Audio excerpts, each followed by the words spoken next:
يا مساء الفل. وصفتنا النهاردة هي العرائس اليمن، من أفخم العصاير اللي لازم تجربوها لما تزوروا محل العصائر. بصراحة كده يعني تحسي كأس من الفخامة، كأس من الطاقة، لازم تجربوه. معانا هنا كام حباية من الفراولة، مجمد أو فريش اللي موجود عندك، مفيش أي مشكلة. تقدروا هنا على فكرة تلعبوا في الوصفة بالطريقة اللي تعجبكم. يعني ممكن بدل الفراولة ممكن سيرب الشربات، التوت، العنب.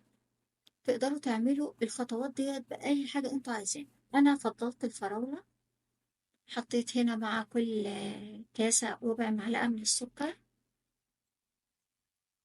هنا هحاول أضغط عليهم شوية بحيث إن الفراولة تنزل العصير بتاعها شوية.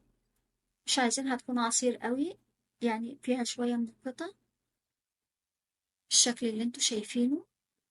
بس كده. معنا هنا الفواكه برضو اللي انتوا تفضلوها. انا فضلت تفاح، موز، مانجا. هنا في الخلاط بقى، هي ديت الخطوة الأساسية، بس ديت اللي ما ينفعش تبدلوا فيها. ممكن تبدلوا البوريه المانجا ده، أنا هنا معايا كوباية من البوريه المانجا. ممكن تخلوها بوريه جوافة أو أي فاكهة أنتوا عايزينها. نزلت عليها بربع كوباية من الحليب. هنا قطعتين صغيرين من الحلاوة الطحينية. 4 تمرات. ده ما ينفعش تبدلوا فيهم. معلقة العسل. يبقى العسل والتمر والحلاوة دي من أساسيات الوصفة. والحليب طبعا. لكن المانجا ممكن تبقى جوافة، ممكن تبقى موز، ممكن تبقى خوخ، اللي انتوا عايزينه. هنضربهم كلهم مع بعض في الخلاط.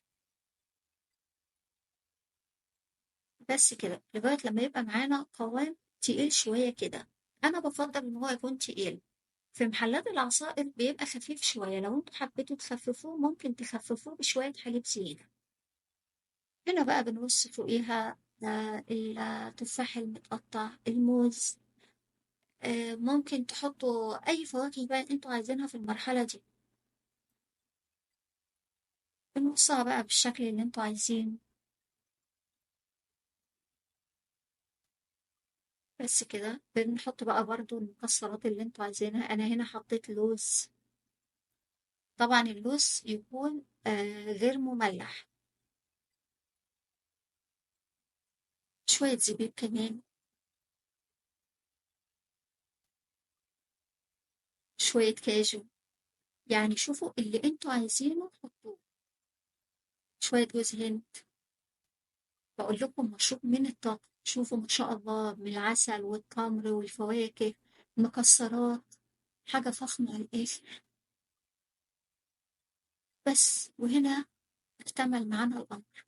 وأحلى أحلى كأس ممكن تاخدوه. حاجة فعلا فخمة، جميلة، طعمها لذيذ جدا جدا. هتحبوها. مكوناتها موجودة عندنا. مش مكلفة أبدا. وسهلة جدا. وهتعملوها بسرعة. وأتمنى لو عجبتكم الوصفة لايك وشير، واللي مشترك يشترك. وشكرا جدا.